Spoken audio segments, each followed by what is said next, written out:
For the past 2 months, first responders in Baltimore City have been on the clock doing what's needed to keep our communities going. And now dozens of them have been infected with the virus, but they're not the only ones who are concerned for their safety. There's also concern for the essential workers like our grocery store clerks, letter carriers, and sanitation workers. WJZ's Live Paul Gessler spoke with one sanitation worker who contracted the virus and his new message to the public. Paul.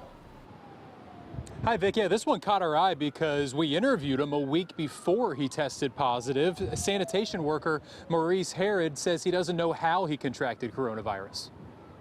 Almost 3 weeks ago, Maurice Harried was on his trash route in South Baltimore when we interviewed him. Hoping that we go home healthy, don't carry nothing home to our families. So. Today, Harried spoke with us from his couch, recovering from COVID-19. I thank God for my health. I'm glad I didn't bring anything home to my wife and my kids. Harried started feeling his symptoms a couple days after our interview. He tested positive a week later with chills, body aches, and a feeling he'd been hit in the ribs. Along with my chest, and it was something that I'd never experienced before, and I went on with that for like 10 days. The other 2 guys on his crew quarantined, and so did we, as soon as his family member told us.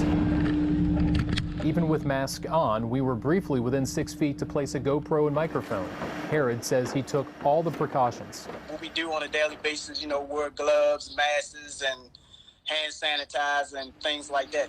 He's among several Baltimore City employees with the virus. As of Monday afternoon, city officials say 35 members of the police department tested positive.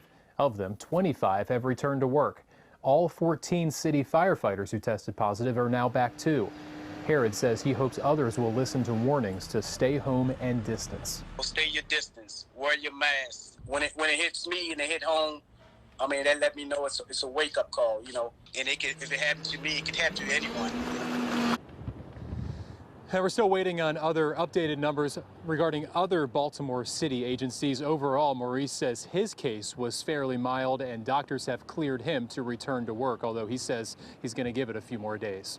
For now, reporting live tonight, I'm Paul Gessler for WJZ.